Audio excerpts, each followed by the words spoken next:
ओम नमो नमः सभी को।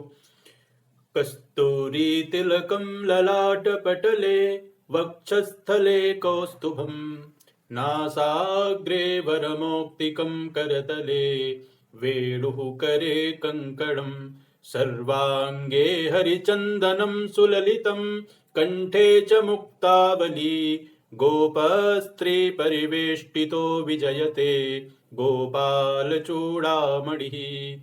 नमो नमः। आज हम फिर से उपस्थित हैं श्रीमद् भगवद गीता का 28वां श्लोक लेकर आपके समक्ष। और आज हम लोग 28, 29, 30 तीन श्लोकों का अध्ययन करेंगे। इसके पहले अर्जुन कहते हैं, 27वें श्लोक तक हम लोगों ने अध्ययन किया था। 28वें श्लोक में अर्जुन ने कहा, कृपया परया विष्टो विषीदन निदम ब्रवीत, अर्थात कायरता से युक्त होकर के, कृपया यानी कायरता, और कैसी कायरता? अत्यंत ही कायरता से युक्त होकर के दुखी होते हुए अर्जुन इदम अब्रवीत, ऐसा उन्होंने कहा था। तो क्या कहा था? अगली लाइन में 28वें श्लोक की अगली पंक्ति में इसका वर्णन है, दृष्ट्वे मम स्वजनम कृष्ण युयुत्सुम समुपस्थितम। अर्जुन उवाच, अर्जुन ने कहा, हे कृष्ण,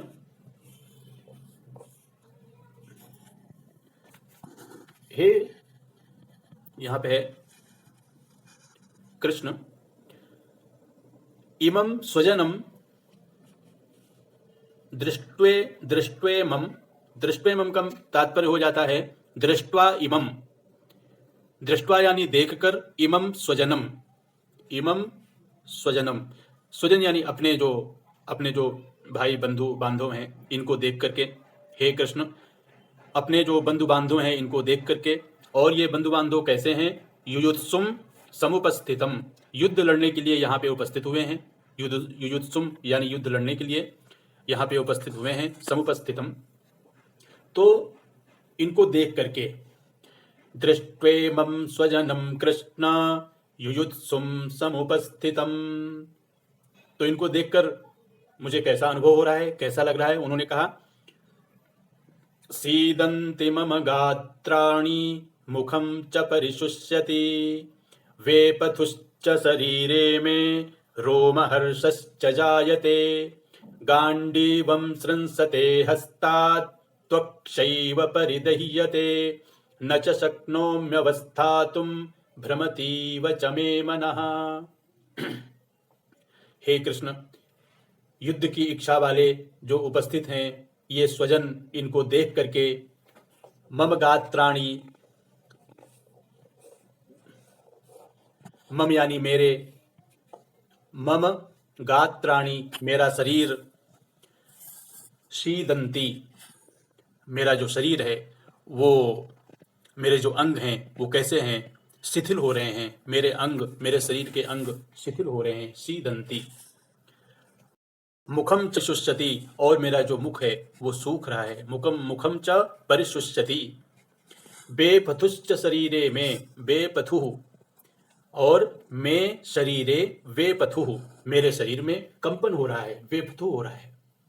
रोमहर्षश्च जायते, और मेरे शरीर में, मेरे शरीर के जो रोंगटे हैं, रोमहर्ष हो रहा है, रोंगटे खड़े हो रहे हैं।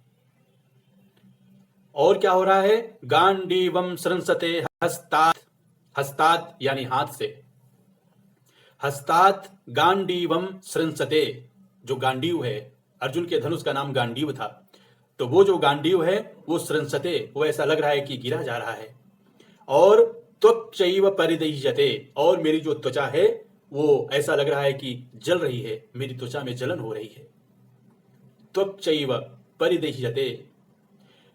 और मे मनः भ्रमतीव, मे मनः भ्रमति इव, मेरा मन ऐसा लग रहा है कि भ्रमित हो गया है, मेरा मन भ्रमित हो गया है। और इसीलिए मैं न च शक्नोमि अवस्थातुम, मैं यहाँ पे अवस्थित नहीं हो पा रहा हूँ, मैं यहाँ पे खड़ा नहीं हो पा रहा हूँ इनके सामने। न च शक्नोमि अवस्थातुम, शक्नोम्यवस्थातुम, इसीलिए ये सारे कारण हैं, इसलिए मैं खड़ा होने में असमर्थ हो रहा हूँ।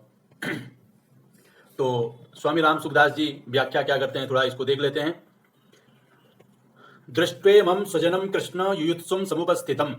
अर्जुन को कृष्ण नाम बहुत प्रिय था। यह संबोधन गीता में 9 बार आया है। भगवान श्री कृष्ण के लिए दूसरा कोई संबोधन इतनी बार नहीं आया। ऐसे ही भगवान को अर्जुन का पार्थ नाम बहुत प्यारा था, इसलिए भगवान और अर्जुन आपस की बोलचाल में ये नाम लिया करते थे और यह बात लोगों में भी प्रसिद्धि थी। इसी दृष्टि से संजय ने गीता के अंत में कृष्ण और पार्थ नाम का उल्लेख किया है। 18वें श्लोक में, 18वें अध्याय के 78वें श्लोक में उन्होंने कहा है कि यत्र योगेश्वरः कृष्णो यत्र पार्थो धनुर्धरः तत्र श्री विजयो भूतिर्ध्रुवा नीतिर्मतिर्मम। 18वें श्लोक में उन्होंने ऐसा कहा था। धृतराष्ट्र ने पहले समवेता युयुत्सवः कहा था और यहां अर्जुन ने भी युयुत्सुम समुपस्थितम कहा है, परंतु दोनों की दृष्टियों में बड़ा अंतर है। धृतराष्ट्र की दृष्टि में तो दुर्योधन आदि मेरे पुत्र हैं और युधिष्ठिर आदि पांडु के पुत्र हैं, ऐसा भेद है। अतः धृतराष्ट्र ने वहां मामकाः और पांडवाः, मामकाः यानी मेरे, पांडवा यानी पांडु के, ऐसा कहा था पहले श्लोक में। परंतु अर्जुन की दृष्टि में यह भेद नहीं है, अतः अर्जुन ने यहां स्वजनम कहा है, जिसमें दोनों पक्ष के लोग आ जाते हैं। तात्पर्य यह है कि धृतराष्ट्र को तो युद्ध में अपने पुत्रों के मरने की आशंका से भय है, शोक है, परंतु अर्जुन को दोनों ओर के कुटुंबियों के मरने की आशंका से शोक हो रहा है कि किसी भी तरफ का कोई भी मरे, पर वह है तो हमारा ही कुटुंबी। अब तक दृष्ट्वा पद 3 बार आया है। दृष्ट्वा तु पांडवानीकम, दूसरी बार आया व्यवस्थितान दृष्ट्वा धार्तराष्ट्रान, और तीसरी बार इस श्लोक में आया है दृष्ट्वेमं स्वजनम कृष्ण। इन तीनों का तात्पर्य यह है कि दुर्योधन का देखना तो एक तरह का ही रहा, अर्थात दुर्योधन का तो युद्ध का ही एक भाव रहा, परंतु अर्जुन का देखना 2 तरह का हुआ। पहले तो अर्जुन धृतराष्ट्र के पुत्रों को देखकर वीरता में आकर युद्ध के लिए धनुष उठाकर खड़े हो जाते हैं और अब स्वजनों को देखकर कायरता से आविष्ट हो रहे हैं, युद्ध से उपरत हो रहे हैं और उनके हाथ से धनुष गिर रहा है। सीदन्ति मम गात्राणि भ्रमतीव च मे मनः। अर्जुन के मन में युद्ध के भावी परिणाम को लेकर चिंता हो रही है, दुख हो रहा है। उस चिंता दुख का असर अर्जुन के सारे शरीर पर पड़ रहा है।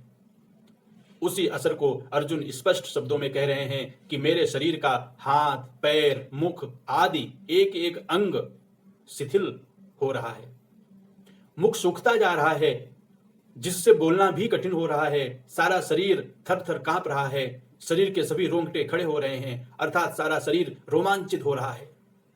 जिस गांडीव धनुष की प्रत्यंचा की टंकार से शत्रु भयभीत हो जाते हैं, वही गांडीव धनुष आज मेरे हाथों से गिर रहा है। त्वचा में यानी सारे शरीर में जलन हो रही है। मेरा मन भ्रमित हो रहा है, अर्थात मेरे मन को क्या करना चाहिए यह भी नहीं सूझ रहा है। यहां युद्ध भूमि में रथ पर खड़े रहने में भी मैं असमर्थ हो रहा हूं। ऐसा लगता है कि मैं मूर्छित होकर गिर पड़ूंगा। ऐसे अनर्थकारक युद्ध में खड़ा रहना भी एक पाप मालूम दे रहा है। तो 30वें श्लोक तक इतना वर्णन है।